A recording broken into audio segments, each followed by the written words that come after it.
हाँ तो my dear student, मेरा नाम है संतोष सर। स्वागत है आप सभी का आपका अपना यूट्यूब चैनल मां शारदे टीचिंग सेंटर में। क्या आप क्लास 12 का स्टूडेंट है और इस बार बिहार बोर्ड इंटर का एग्ज़ाम देने वाले हैं? तो मेरे दोस्त, आज का जो क्लास है आपके लिए बहुत इंपॉर्टेंट होने वाला है, क्योंकि आज के क्लास में हम लोग पढ़ने वाले हैं क्लास 12 जो आपका केमिस्ट्री है। केमिस्ट्री का सबसे मोस्ट इंपॉर्टेंट चैप्टर जैव अणु के बारे में, क्या जैव अणु के बारे में पढ़ने वाले हैं। और इस चैप्टर के हम लोग आज देखेंगे सभी महत्वपूर्ण सब्जेक्टिव प्रश्न, क्या सभी महत्वपूर्ण सब्जेक्टिव प्रश्न जो कि इस अध्याय के 2011 से लेकर के 2024 तक पूछा गया है। सभी अत्यंत महत्वपूर्ण प्रश्न, क्या सभी अत्यंत महत्वपूर्ण प्रश्न आपको जानकारी होना चाहिए। यदि आप एक बेहतर अंक लाना चाहते हैं या आप एक टॉपर बनना चाहते हैं तो क्वेश्चन बैंक का सॉल्यूशन करना आपके लिए बहुत ज़रूरी होता है। तो चलिए आज का क्लास बिना टाइम के इन्वेस्ट किए मेरे दोस्त स्टार्ट करते हैं। बस आपसे एक छोटा सा रिक्वेस्ट है, और वीडियो को शुरू से लेकर के अंत तक ज़रूर देखिएगा। तो चलिए सबसे पहला प्रश्न हमारे पास जो दिया गया है इस चैप्टर का, जो कि 2021 में पूछा गया था। क्या 2021 में क्वेश्चन पूछा गया है कि लैक्टोज के जल अपघटन में कौन सा उत्पाद बनता है। मतलब सीधा से यहाँ से समझिए कि लैक्टोज का जब हम लोग जल अपघटन कराते हैं तो उसमें से कौन सा उत्पाद का निर्माण होता है। तो इसका सिंपल आंसर हुआ माय डियर स्टूडेंट कि जल अपघटन पर लैक्टोज, क्या जल अपघटन पर लैक्टोज मोनोसैकेराइड के 2 अणु देता है। क्या करता है? मोनोसैकेराइड के 2 अणु देता है। अर्थात पहला जो यहाँ पे है ग्लूकोज है, क्या ग्लूकोज है, और जिसका रासायनिक सूत्र होता है C6H12O6, और तथा दूसरा यहाँ पे जो है गैलेक्टोस है, क्या गैलेक्टोस है, और इसका भी रासायनिक सूत्र होता है C6H12O6 होता है। ठीक है, उसके बाद दूसरा जो सबसे इंपॉर्टेंट प्रश्न यहाँ पे दिया गया है, क्या है कि आप आवश्यक एमिनो अम्ल से क्या समझते हैं। मतलब बताना है कि आवश्यक एमिनो अम्ल क्या है। 2020 में क्वेश्चन पूछा गया था। तो इसका सिंपल सा आंसर होगा। तो इस तरह के जितने भी क्वेश्चंस होंगे तो उसका आंसर देने का एक बेस्ट तरीका यही है। सबसे पहले आप क्या कीजिए, उत्तर लिखिए, उसके बाद हेडिंग का निर्माण कीजिए जो आपसे पूछा जा रहा है। यहाँ हमसे पूछा है कि आवश्यक एमिनो अम्ल, तो आवश्यक एमिनो अम्ल यहाँ पे हेडिंग बनाएं। उसके बाद लिखना इसमें स्टार्ट करेंगे। क्या लिखेंगे कि वैसा एमिनो अम्ल जो हमारे शरीर में संश्लेषित होता है। मतलब क्या है कि वैसा अमीनो अम्ल जो हमारे शरीर में स्वतः संश्लेषित होता है, अनावश्यक संश्लेषित एमिनो अम्ल कहते हैं। मतलब अनावश्यक एमिनो अम्ल कहा जाता है। लेकिन अर्थात जबकि वैसे एमिनो अम्ल जो हमारे खाने द्वारा सप्लाई होता है, मतलब लेकिन वैसा एमिनो अम्ल जो हम लोग भोजन करते हैं उसके द्वारा प्राप्त होता है आहार के रूप में, उसे आवश्यक एमिनो अम्ल कहते हैं। मतलब सीधा सा यहाँ पे समझा जाए कि आवश्यक एमिनो अम्ल वे एमिनो अम्ल होते हैं जो कि हमारे भोजन के द्वारा हमें प्राप्त होते हैं। क्या जो कि हमारे भोजन के द्वारा हमें प्राप्त होते हैं और उसे ही आवश्यक एमिनो अम्ल कहते हैं। उसके बाद तीसरा प्रश्न जो यहाँ पे दिया गया है काफ़ी इंपॉर्टेंट प्रश्न है, क्योंकि 2020 में पूछा जा चुका है। क्या 2020 में क्वेश्चन पूछा गया था कि एमिनो अम्ल क्या है। क्या एमिनो अम्ल क्या है? काफ़ी आसान प्रश्न है और अच्छा प्रश्न है। यहाँ से आंसर हम इसका देंगे कि एमिनो अम्ल। इस तरह से हेडिंग बनाएं, इस लाइन को छोड़ करके नीचे वाला लाइन से लिखना स्टार्ट करेंगे, इस एंगल में लिखेंगे जैसे यहाँ पे लिखा हुआ है। तो यहाँ से हम लोग क्या करेंगे, एमिनो अम्ल को बताएंगे कि वैसे कार्बोक्सिलिक अम्ल जिसमें NH2 एमिनो क्रियाशील मूलक भी उपस्थित होता है उसे एमिनो अम्ल कहा जाता है। क्या उसे एमिनो अम्ल कहा जाता है? उदाहरण के लिए यहाँ पे क्या, उदाहरण के लिए यहाँ पे हम लोग लिख देंगे सीधा से, यहाँ पे सिंपल सा होगा। उदाहरण के लिए NH2CH2COOH, क्या NH2CH2COOH।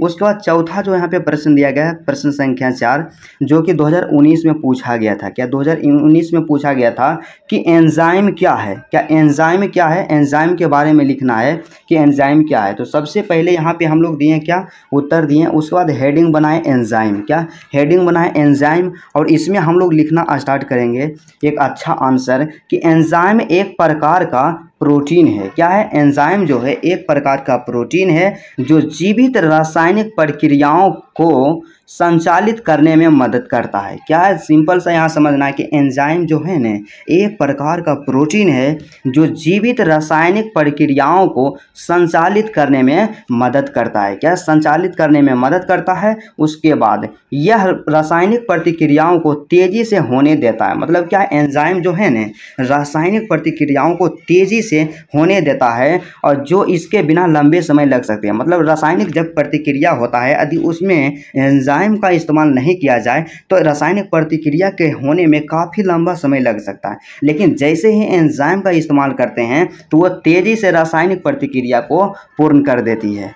उसके बाद यहाँ पे अगला लिखना है, थोड़ा सा पैराग्राफ को चेंज करके यहाँ से लिखना है कि एंजाइम उपलब्ध रसायनों को जोड़कर या विभाजित करके उपयोगी उत्पादों का उत्पादन करने में मदद करते हैं। क्या करते हैं? उत्पादन करने में मदद करते हैं और इनका उपयोग विभिन्न उद्योगों जैसे, मतलब एंजाइम का जो उपयोग है विभिन्न उद्योगों में किया जाता है, जैसे खाद्य उत्पादन में, दवाइयों के उत्पादन में, केमिकल उत्पादों के उत्पादन में किया जाता है। ठीक है, एंजाइम का इस्तेमाल। उसके बाद यहाँ पे 5वां जो प्रश्न दिया गया है काफ़ी मोस्ट इंपॉर्टेंट प्रश्न है और आप लोग क्या कीजिए कि वीडियो को शुरू से लेकर के अंत तक जरूर देखिए, क्योंकि क्या है कि यदि आप एक बेहतर अंक लाना चाहते हैं, यदि आप टॉपर बनना चाहते हैं या 10 टॉपर की श्रेणी में आना चाहते हैं तो आपको 2 चीज़ पे हमेशा फोकस करना चाहिए। पहला जो क्या है क्वेश्चन बैंक, पहला क्या है क्वेश्चन बैंक और दूसरा जो है मॉडल पेपर। क्वेश्चन बैंक में आप क्या कीजिए, सभी सब्जेक्ट का chapter wise all PY questions को तैयार कीजिए और उसके बाद मॉडल पेपर जो टारगेट के आता है उसका सॉल्यूशन कीजिए। और ऐसा यदि आप करते हैं तो मेरा 100% ऐसा मानना है कि एग्ज़ाम में 90% अवश्य लाया जा सकता है। तो यहाँ पे अगला 5वां प्रश्न है जो कि 2012 में पूछा गया था। 2012 में पूछा गया था कि प्राकृतिक अवस्था में पाई जाने वाले एमिनो अम्ल का एक उदाहरण दे। मतलब वैसा एमिनो अम्ल का नाम लिखना है जो कि प्राकृतिक अवस्था में पाई जाती है। तो इसका आंसर देखिए हम लोग कितना शानदार तरीका से यहाँ से लिखेंगे। क्या है कि प्राकृतिक अवस्था में पाए जाने वाले एमिनो अम्ल की कुल संख्या 11 है। मतलब यहाँ से क्या पता चला कि प्राकृतिक अवस्था में जो एमिनो अम्ल पाया जाता है, जो एमिनो अम्ल उपलब्ध है उसकी टोटल जो संख्या है, नंबर्स है 11 है, जिसमें से एक ग्लाइसिन है। क्या? जिसमें से एक ग्लाइसिन है। देखिए किस तरह से आंसर दिए कि सीधा सा सबसे पहले बताएं कि कुल एमिनो अम्ल जो प्राकृतिक में पाया जाता है 11 है और उसके बाद क्या हमसे बोला कि एगो के नाम लिखे जो प्राकृतिक में पाया जाता है। इसमें से हम क्या लिख दिए कि ग्लाइसिन लिख दिया। और इस तरह से यदि आप आंसर को लिखते हैं तो आपको टॉपर बनने से कोई नहीं रोक सकता है। उसके बाद अगला यहाँ पे 6ठा जो प्रश्न दिया गया है काफ़ी आसान और इम्पोर्टेंट क्वेश्चन है। क्या है? 2023 में पूछा गया था। क्या 2023 में पूछा गया था प्रश्न कि प्रोटीन का विकृतीकरण क्या है। तो इसका सिंपल आंसर यही होगा। तो आपको हम हमेशा बताएं कि आपके पास जब तक आंसर राइटिंग का स्किल नहीं होगा आपको पूरा में से पूरा अंक एग्जामिनर के द्वारा नहीं दिया जाएगा। तो इसका आंसर हम लोग कैसे लिखेंगे? सबसे पहले यहाँ पे हम लोग उत्तर दिए। क्या किए? सबसे पहले यहाँ पे हम लोग लिखेंगे उत्तर लिखें, इस लाइन को रिमूव कर दिए, छोड़ दिए और अगला लाइन से यहाँ से लिखना स्टार्ट करेंगे और यहाँ पे हेडिंग बना दिए प्रोटीन का विकृतीकरण। क्या? प्रोटीन का विकृतीकरण। था प्रोटीन का विकृतीकरण के बारे में हम लोग लिखेंगे। तो यहाँ से क्या लिखेंगे कि प्रोटीन को गर्म करने पर या सांद्र अम्ल या सांद्र क्षार का विलयन मिलाने पर इसकी जैविक क्रियाशीलता नष्ट हो जाती है। क्या हो जाती है? इसकी जो जैविक क्रियाशीलता होती है नष्ट हो जाती है। उसके बाद और यह अविलेय होकर स्कंदित हो जाती है। इस प्रक्रिया को ही प्रोटीन का विकृतीकरण कहा जाता है। क्या कहता है? इस प्रक्रिया जो है या प्रोसेस जो है इसे ही प्रोटीन का विकृतीकरण कहा जाता है। और उसके बाद आपको क्या करना है, यहाँ से इस पैराग्राफ को, यहाँ से पैराग्राफ को चेंज कर देना है, इस लाइन को छोड़ करके नीचे वाला लाइन से इसी एंगल में लिखना स्टार्ट करना है कि विकृतीकरण से प्रोटीन की प्राथमिक संरचना अपरिवर्तित रहती है। मतलब क्या है कि जब विकृतीकरण होती है प्रोटीन का तो उसका जो प्राथमिक संरचना होती है वह अपरिवर्तित रहती है, किंतु द्वितीय एवं तृतीय संरचना में क्या हो जाता है? परिवर्तन हो जाता है। क्या हो जाता है? परिवर्तन हो जाता है। काफ़ी मोस्ट इंपोर्टेंट प्रश्न है। उसके बाद यहाँ पे उदाहरण दे देना है। क्या? प्रोटीन का विकृतीकरण का उदाहरण देना। यहाँ से लिखना है आपको कि उदाहरण के लिए, और इस तरह से लिख करके आपको क्या दर्ज देना है, क्योंकि आपके पास जब तक आंसर राइटिंग स्किल नहीं होगा आपको एक बेहतर अंक नहीं मिलेगा। तो उदाहरण क्या है? पहला एग्जाम्पल यहाँ पे है कि उबालने पर अंडे की सफ़ेदी का स्कंदन, और दूसरा यहाँ पे जो एग्जाम्पल है दही का जमना। क्या? दही का जमना। उसके बाद 7वां यहाँ पे जो प्रश्न दिया गया है काफ़ी मोस्ट इंपोर्टेंट प्रश्न है। क्या है कि DNA फिंगरप्रिंट की उपयोगिता का वर्णन करें। 2024 में क्वेश्चन पूछा गया था कि डीएनए जो फिंगरप्रिंट है उसका उपयोग किस चीज़ में किया जाता है। तो यहाँ से सबसे पहले हमें लिखना है, बिल्कुल आसान और सरल प्रश्न है कि डीएनए का क्या है उपयोग, क्या क्या है, इसी को क्या करना है, लिखना है। तो यहाँ से क्या हो जाएगा, इसका बिल्कुल आसान आंसर होगा माय डियर स्टूडेंट। तो यहाँ से हम लोग लिखना स्टार्ट करेंगे कि डीएनए फिंगरप्रिंट एक प्रयोगशाला तकनीक है। मतलब डीएनए फिंगरप्रिंट जो है ना एक प्रयोगशाला के तकनीक है जिसका प्रयोग मानव डीएनए के कुछ क्षेत्रों के न्यूक्लियोटाइड अनुक्रमों के आधार पर किसी व्यक्ति की संभावित पहचान निर्धारित करने के लिए किया जाता है। मतलब क्या है, किसी व्यक्ति की संभावित पहचान निर्धारित करने के लिए इसका उपयोग किया जाता है। उसके बाद इसमें लिखना पैराग्राफ को चेंज करके कि डीएनए फिंगरप्रिंट का उपयोग विभिन्न स्थितियों में किया जाता है। मतलब डीएनए जो फिंगरप्रिंट है उसका उपयोग विभिन्न परिस्थितियों में किया जाता है, जैसे आपराधिक जांच, मतलब जब कोई किसी का बलात्कार करता है तो उस स्थिति में बलात्कारी को पता लगाने के लिए डीएनए फिंगरप्रिंट का इस्तेमाल किया जाता है, या यौन फॉरेंसिक उद्देश्यों और प्रेरित परीक्षण में। क्या प्रेरित परीक्षण में। उसके बाद 8वां यहाँ पे प्रश्न दिया गया है, काफ़ी आसान क्वेश्चन है जो कि 2017 में पूछा गया था। क्या 2017 में पूछा गया था कि 2 विटामिन का नाम लिखें एवं उनकी कमी के कारण उत्पन्न रोगों का नाम बतावें। बिल्कुल आसान प्रश्न है कि 2 विटामिन का नाम लिख देना है और उसके कमी के कारण उत्पन्न बीमारी का नाम लिखना है। यहाँ से हम लोग सबसे पहले भूमिका बनाएंगे इस तरह के प्रश्न में, क्योंकि 2 अंक का प्रश्न है कि 2 विटामिन का नाम एवं उनकी कमी के कारण उत्पन्न रोगों का नाम निम्नलिखित है। क्या उत्पन्न रोगों का नाम निम्नलिखित है। तो पहला क्या है, नंबरिंग करके आपको लिख देना है। पहला है विटामिन ए, और विटामिन ए की कमी से रतौंधी नामक रोग होता है। और दूसरा है विटामिन सी, और विटामिन सी की कमी से स्कर्वी नामक रोग होता है। इतना आपको लिख देना है। उसके बाद सब यहाँ पे अंतिम प्रश्न दिया गया है जो कि मोस्ट इम्पोर्टेंट यहाँ पे प्रश्न है, कई बार एग्जाम में लगातार पूछा गया है।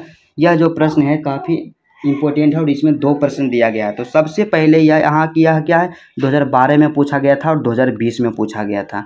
तो क्वेश्चन क्या है कि एक पहला क्वेश्चन है कि आरएनए एवं डीएनए में अंतर बताइए। क्या करना है कि आरएनए एवं डीएनए में अंतर बताइए। और इसी में दूसरा बी नंबर का क्वेश्चन है कि न्यूक्लिक अम्ल क्या है। क्या न्यूक्लिक अम्ल क्या है। तो सबसे पहला यहाँ पे हो जाएगा कि आरएनए एवं डीएनए में प्रमुख अंतर निम्नलिखित है। या प्रमुख अंतर निम्नलिखित है। तो सबसे पहले नंबरिंग करके हम लोग डिफरेंस को लिखेंगे। तो पहला यहाँ पे होगा कि आरएनए के निर्माण में राइबोसोम न्यूक्लिक अम्ल राइबोज शुगर का इस्तेमाल होता है, जबकि डीएनए में डिकॉक्सी राइबोज शुगर का इस्तेमाल होता है। इस तरह से आपको क्या करना है, लिख देना। उसके बाद दूसरा यहाँ पे अंतर जो होगा कि साधारणतः आरएनए की पुनरावृत्ति नहीं होती है, लेकिन डीएनए की पुनरावृत्ति होती है। क्या डीएनए की पुनरावृत्ति होती है। उसके बाद तीसरा जो यहाँ पे अंतर है कि डीएनए सेल के अंदर पाया जाता है। मतलब डीएनए जो है ना सेल के अंदर पाया जाता है, जबकि आरएनए सेल के कोशिका में पाया जाता है। क्या आरएनए जो होता है सेल की कोशिका में पाया जाता है।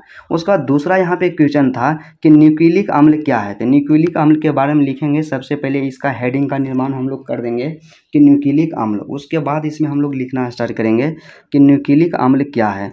तो न्यूक्लिक अम्ल न्यूक्लियोटाइड का बहुलक होता है। क्या न्यूक्लिक अम्ल जो है न्यूक्लियोटाइड का बहुलक होता है, जो कि एक महत्वपूर्ण प्रोटीन के निर्माण में तथा आरएनए एवं डीएनए में परिवर्तित होने में और उसके साथ ही साथ साधारणतः सभी जीवित सेल में पाया जाता है। क्या साधारणतः सभी जीवित सेल में पाया जाता है न्यूक्लियो प्रोटीन के रूप में। क्या न्यूक्लियो प्रोटीन के रूप में सभी जीवित सेल में पाया जाता है। उसके बाद यहाँ से लिखना है कि न्यूक्लिक अम्ल की संरचना को 2 तरह से अध्ययन किया जाता है। मतलब न्यूक्लिक अम्ल की जो संरचना होती है उसका अध्ययन 2 तरह से किया जाता है। पहला क्या है, प्राइमरी संरचना, और दूसरा क्या है, सेकेंडरी संरचना। क्या पहला है प्राइमरी संरचना और दूसरा क्या है, सेकेंडरी संरचना। तो चलिए इस चैप्टर के सभी इम्पोर्टेंट सब्जेक्टिव प्रश्न का अध्ययन कर लिए हैं, जो कि PYQ क्वेश्चन था, जो कि 2011 से लेकर के 2024 तक पूछा गया था। तो चलिए आज का क्लास यहीं तक रहता है। फिर मिलते हैं आपसे नेक्स्ट वीडियो में और नेक्स्ट चैप्टर के साथ।